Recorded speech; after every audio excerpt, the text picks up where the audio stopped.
Hello friend, नमस्कार। मैं दिनेश शर्मा। आज आपको एक बहुत महत्वपूर्ण टॉपिक पे वीडियो मिल रहा है। आयु निर्णय। किसी जातक की आयु निर्णय कैसी होगी।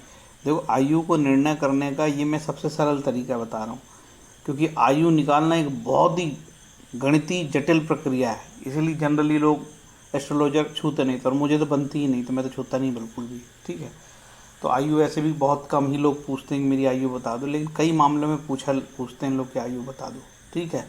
तो आयु बताने के लिए हम बड़े जो तरीका है उसको टाल देते हैं, क्योंकि बनता नहीं। तो एक छोटा तरीका है जो जनरली 90% एस्ट्रोलॉजर इसका उपयोग करते हैं। लग्नेश अष्टमेश से। ठीक है। लग्न को देखना और अष्टमेश को देखना, ये आधार बनाते हैं इसको मुख्य रूप से, और इसी आधार पे निर्णय करते हैं। तो ये जो जेमिनी ऋषि ने राशियों के आधार पर आयु निर्णय का तरीका बताया, तो जो काफ़ी हद तक लागू है और काम भी करता है। तो आज देखते हैं कि यार ये किस तरीके से काम करेगा। ये वाला जो फार्मूला है, ये मेरा मोबाइल नंबर है। कुंडली विश्लेषण के लिए आप संपर्क कर सकते हो आप मेरे से। ठीक है। अब चलते हैं सीधे, क्या बताना मैं चाह रहा हूँ। देखो, आयु निर्णय के लिए जनरली आपको जेमिनी पद्धति में नियम बताया है कि मेष, कर, तुला, मकर, ये 4 राशियाँ हैं जो दीर्घायु स्वरूप की होती है। वृष, सिंह, वृश्चिक, कुंभ 2, 5, 8, 11 ये स्थिर राशि हैं जो अल्पायु हैं। ठीक है। और मिथुन, कन्या, धनु, मीन ये द्विस्वभाव राशि है जो मध्य आयु है। ठीक है। यही मुख्य सिद्धांत है, यही सिद्धांत मुख्य है। और यहाँ पे मैंने जो है राशियों के सामने इनके नंबर भी लिख दिया है कि मेष का 1 है, कर्क का 4 है, तुला का 7 है, मकर का 10 है। इसी तरीके से वृष का 2 है, सिंह का 5 है, वृश्चिक का 8 है, कुंभ का 11 है, मिथुन का 3 है, कन्या का 6 है, धनु का 9 है और मीन का 12 है। मतलब ये जो राशियाँ हैं, मिथुन, कन्या, धनु, मीन द्विस्वभाव राशि मध्यायु है, वृष, सिंह, वृश्चिक, कुंभ स्थिर राशि अल्पायु है, मेष, कर्क, तुला, मकर चर राशि दीर्घायु। ये सिद्धांत का आधार है। अब इस सिद्धांत को कैसे इस्तेमाल किया जाएगा, उसके पहले हम एक चीज़ और देख लेते हैं कि जनरली जेमिनी पद्धति में जो आयु खंड निकाला गया है, उसमें आयु का एक आधार माना गया कि अल्पायु स्वरूप के जो व्यक्ति होते हैं, जातक होते हैं, वो 0 से 32 वर्ष के होते हैं। ठीक है। दूसरे मध्यायु जातक होते हैं जो 33 से 64 वर्ष के होते हैं। तीसरे दीर्घायु जातक होते हैं जो 65 या 65 से अधिक साल तक जीते हैं, उन्हें दीर्घायु कहते हैं। तो ये जो मैंने बताया आपको, अल्पायु, मध्यायु, दीर्घायु, इसका आयु का निर्धारण। इसके बाद अल्पायु खंड के 3 भाग होते हैं। अल्पायु में भी 3 होते हैं, ये नहीं कि 0 से 32 ही अल्पायु होते हैं, इसमें भी 3 खंड होते हैं। पहले उसका बोला है कि सादोरिष्ट, जन्म के दिन से वर्ष पर्यंत तक। इसके बाद बालरिष्ट, 12 वर्ष की आयु तक। इसके बाद योगरिष्ट, 20 वर्ष की आयु तक। ठीक है। आयु निर्णय के विषय में, खासकर संतान की आयु निर्णय के विषय में, आयु निर्णय पे हम बात कर रहे हैं, तो आपको थोड़ी सी जानकारी ऋषि पाराशर के होराशास्त्र से मैं देता हूँ। ऋषि पाराशर महाराज बताते हैं, अब मैं भिन्न भिन्न जातियों के परम आयुर्दाय प्रमाण कहता हूँ। हे द्विजोत्तम देव, महर्षियों के आयुर्दाय तो अनंत अत्यधिक वर्ष होते हैं, लेकिन गीध, उल्लू, सुक, काक और सांप इनकी परमायु, जैसे गीध जो होता है उसका 1000, बाज की जो होती है, इसकी बाज की जो होती है 1000 वर्ष, और गीध, उल्लू, सुक, काक और सांप इनकी आयु 1000 वर्ष होती है। ठीक है। बाज, बानर, भालू, मेंढक की आयु 300 वर्ष होती है।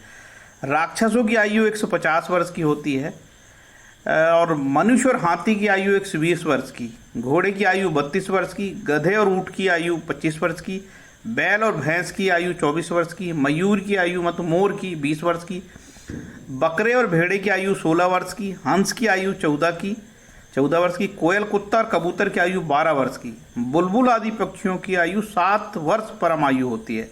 ठीक है। तो ये एक सामान्य जानकारी के लिए आपको ये यहाँ पे मैंने ये बात बताई है। तो एक और महत्वपूर्ण निर्णय, कई बार जो है जातक अपने बच्चे के, नवजात बच्चों के आयु के विषय में जिक्र करता है या उनकी और जानना चाहता है, तो शास्त्रों में इस बात की मनाही है कि किस एज तक ही आयु पूछनी चाहिए।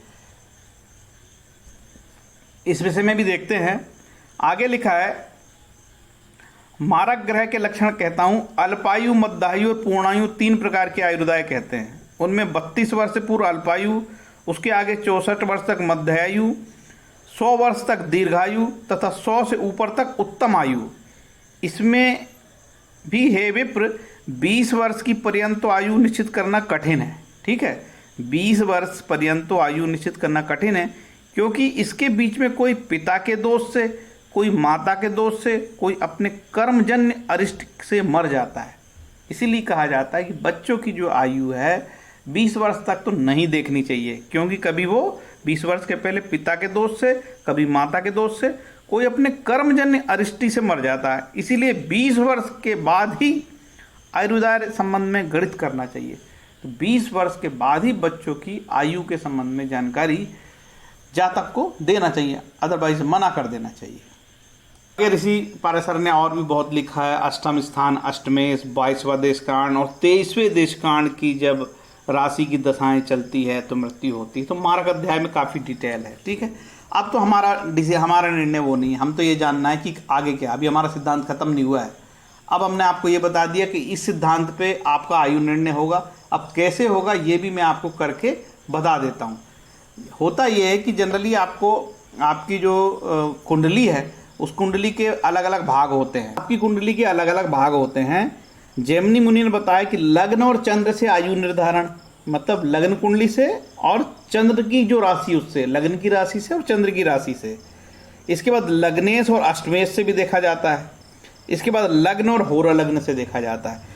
तो लग्न और चंद्र तो आपको समझ में आता है, चंद्रमा की राशि, लग्न की राशि। लग्नेश भी समझ में आता है जो लग्न की राशि है, अष्टमेश भी समझ में आता है जो अष्टम भाव की राशि है। इसके बाद बोला है कि लग्न और होरा लग्न से है। तो होरा लग्न की एक कुंडली बनती है जिसको D2, इनके आधार पर निर्णय होता है। यदि मान के चलो कि जैसे कि आपको आपकी लग्न में चर राशि है और आपकी चंद्र राशि भी चर राशि, तो आप दीर्घायु कहलाए। हो सकता है कि होरा लग्न में आपकी चर राशि की होरा है और आपकी जो लग्न है वो द्विभाव राशि के, तब अल्पायु कहलाए। ऐसे सूत्र है। इस सूत्र को कैसे अप्लाई करते हैं यहाँ देखिए। हो सकता है कि आपकी जो लग्न है वो मेष राशि है, वो चर राशि कहलाएगी, और आपकी चंद्रमा की लग्न है जो चंद्रमा की सिंह राशि है, तो चर और स्थिर का रिजल्ट बताया मध्यायु, जो मैंने यहाँ लिखा है।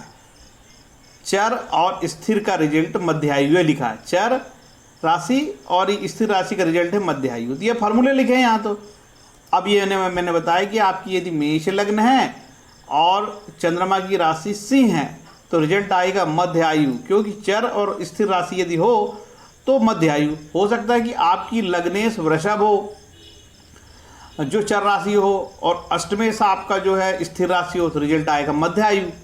और इसके बाद हो आपकी फिर लग्न जो है मेष लग्न है और होरा लग्न आपकी जो है कर्क हो, तो रिजल्ट आएगा दीर्घायु। ठीक है, मुख्य सूत्र ये है, इसके आधार पर ही निकलना है। ठीक है, जो एस्ट्रोलॉजी को अच्छे से जानते हैं वो इस चीज़ को बहुत अच्छे से उदाहरण को समझ गए होंगे। कोई कठिन काम नहीं। लग्नेश की राशि देखना है और अष्टमेश की देखना, यहाँ लग्न की राशि देखना है, या होरा लग्न की राशि देखना, और यहाँ फिर लग्न देखना है, और इसके बाद आपको